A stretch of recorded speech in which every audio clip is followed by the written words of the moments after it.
မင်္ဂလာပါစတယ်လာဥပါရှင်မိုးလေးတစ်ဖြည်းဖြည်းကျလာတော့လေကွင်းစိမ့်စိမ့်တွေတောင်တန်းတွေဘေးကနေခုတ်မောင်းသွားတယ်ရန်ကုန်မော်လမြိုင်စုံစံရက်ထားကြီးကိုစီးကျင်လာတဲ့ feeling လေးဖြစ်လာတယ်ပေါ့နော်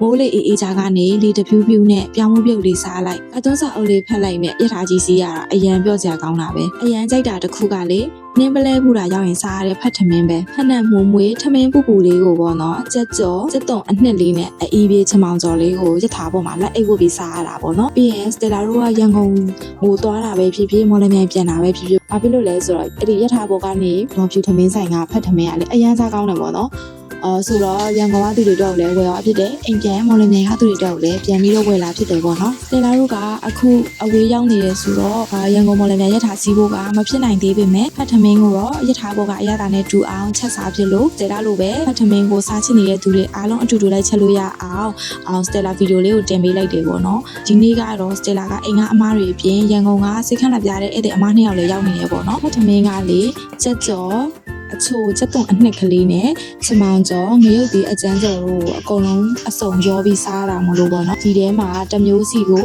အရသာလဲတူရမယ်လွယ်ကူအောင်စတယ်လာချက်ပြထားတယ်စတယ်လာပုံစံအတိုင်းပေါ့နော်ဆိုတော့မော်လမြိုင်ဖတ်ထမင်းကြိုက်တဲ့သူတွေအစုံသေးစတယ်လာနဲ့တူလိုက်ချက်ကြမယ်နော်ချက်တုံအချိုအတွက်ချက်တုံလေးထားတာလေးတွေထည့်မယ်ထည့်ပြီးလို့ရှိရင်စတယ်လာတို့ချက်တုံကဒီချက်တုံကျော်ကကျွတ်မဟုတ်ဘဲနဲ့ပျော့အေးထွေးလေးပေါ့နော်အဲ့လိုဖြစ်အောင်လို့စားလေးထည့်ပါတယ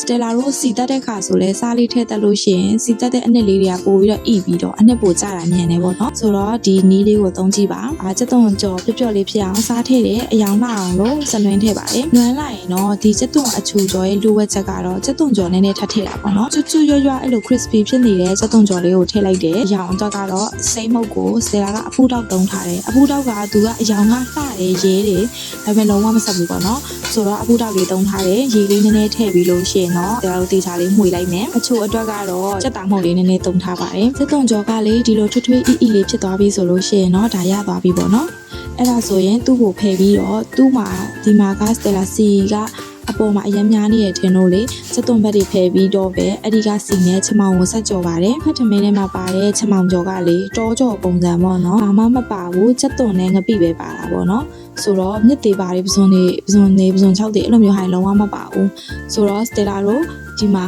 စီထဲမှာစက်တုံလေးကိုထည့်ကြော်မယ်ပို့ပြီးတော့ဣတိုင်မြန်အောင်စတယ်လာတို့စားလေးထည့်မယ်ပြီးရင်တော့အယောင်အတွက်အစိမ်းမုတ်လေးထည့်ပါမယ်ဒီအချင်ရတာလေးလည်းနည်းနည်းပို့ပြီးစားလို့အဆင်ပြေအောင်လို့ငပိကိုရေဖြော်ထားတာထည့်ပါမယ်စိမ့်သားငပိပေါ့နော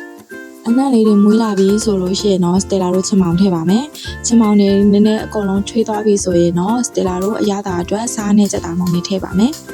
ပုံမှန်စတယ်လာတို့မော်လမြိုင်ချမောင်ကြော်တွေကလေချမောင်ကိုအရင်ကြိုတယ်ပေါ့နော်ကြိုပြီးမှဒီချက်သွန်လေးအကုန်လုံးဝက်သားဆိုဝက်သားပစုံဆိုပစုံအကုန်လုံးစီတက်ထားတာနဲ့ကိုချမောင်လေးမြစ်တင်နဲ့အကုန်လုံးပြန်ရောပြီးတော့ကြိုတယ်ဒီမှာကလေလုံးဝတော့ကြော်စတယ်လာတို့ကြိုက်ထီကိုတက်သွားလို့ရှိရင်လည်းအဲ့လိုပဲအဘကထမင်းဆိုင်တွေကဒီအချင်တော့ချပေးတဲ့ချမောင်ကြော်ဆိုလို့ရှိရင်ဒီတိုင်းတော့ကြော်လေးပေါ့နော်ဒီဟာလေးလည်းအရန်စားကောင်းတယ်ကဲဒီလိုမျိုးဣပြီးတော့ကြည်လာပြီးဆိုလို့ရှိရင်တော့ရပါပြီနောက်ဆုံးငရုတ်ဒီကြော်ကတော့စီပူလာလို့ရှိရင်စတယ်လာတို့စက်တုံဖြူထောင်းထားတာထည့်ကြော်မယ်အနီရောင်တန်းလာပြီးနည်းနည်းအနီရောင်လေးဖြစ်လာပြီးဆိုလို့ရှိရင်တော့မီးပိတ်ပြီးတော့ငရုတ်ဒီခွဲချမ်းလေးကိုထည့်ပြီးတော့မှွေပါမယ်ဒီချိန်မှာလေမီးဖွင့်လာလို့ရှိရင်တော့တူးမယ်ပေါ့နော် gas ကလည်းဖြစ်တော့စတယ်လာကမီးပိတ်ပြီးတော့မှငရုတ်ဒီခွဲချမ်းလေးထည့်ပြီးတော့မှွေလိုက်မယ်အရသာအတွက်ကတော့စားနဲ့ကြက်တာမှုန့်နည်းနည်းထည့်ပါမယ်အချို့မောက်သုံးလေးရတယ်စတယ်လာကဒီမှာသုံးလက်စကြက်တာမှုန့်ပဲရှိနေလို့ကြက်တာမှုန့်ပဲထည့်လိုက်ပါတယ်အကုန်လုံးပြီးသွားပြီဆိုရင်တော့အနီးနားကမြန်မာတွေရေ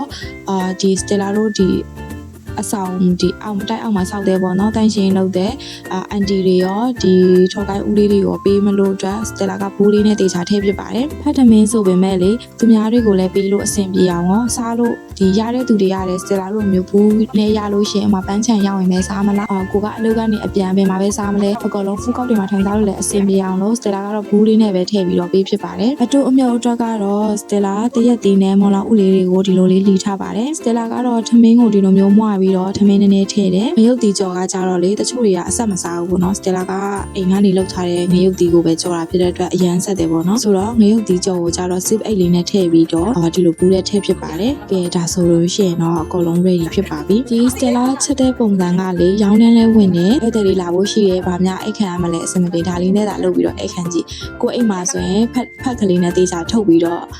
ကျွေးလို့ရှိရင်ပို့ပြီးတော့ဖက်နှံတင်းတင်းလေးနဲ့အရန်မှုရပေါ့နော်ဒါပေမဲ့ကိုကရောင်းမဲ့ပါမယ်ဆိုလို့ရှိရင်လည်းအောက်မှာဖက်ကလေးခင်းအပေါ်မှာဒီလိုမျိုးလေးပြင်ပေးလိုက်အရန်လဲလှတယ်အရန်လဲစားကောင်းတယ်ဆိုတော့ရောင်းမဲ့သူတွေရော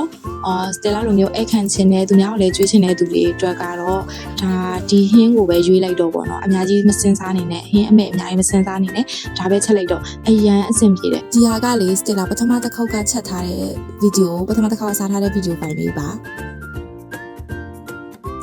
အိမ်ကဧည့်သည်အမတွေလည်းအရန်ကြိုက်ကြတယ်ပေါ့နော်သူတို့ကမော်လမြိုင်ဘက်ကမဟုတ်ဘူးဒီလိုအထက်ဘက်ကသူတွေဆိုတော့လေအရန်ကြိုက်ကြတယ်ဆိုတော့တကယ်ချင်းတွေဧည့်သည်တွေလာမယ်ဆိုလို့ရှိရင်လည်းဒါလေးသာလုပ်ကြွေးလိုက်အရန်အဆင်ပြေတော့ပဲကြေးအိုးတွေဘာတွေကယိုးနေပြီပေါ့နော်ဆိုတော့ဒါမျိုးလေးသာလုပ်ကြွေးလိုက်နောက်ပိုင်းလေးတွေချက်ရင်ကောင်းမလဲဆိုတာလည်းအကြံပေးခဲ့အောင်နော်နောက်ဗီဒီယိုလေးတွေမှာပြန်ဆုံမယ်နော် Stella ရဲ့ YouTube channel လေးကိုလည်း subscribe လုပ်ကြသေးဘူးဆိုရင် subscribe လေးလုပ်ခဲ့ပေးပါအောင်နော်အားလုံးကိုကျေးဇူးအများကြီးတင်ပါတယ်အားလုံးပဲတတားပါ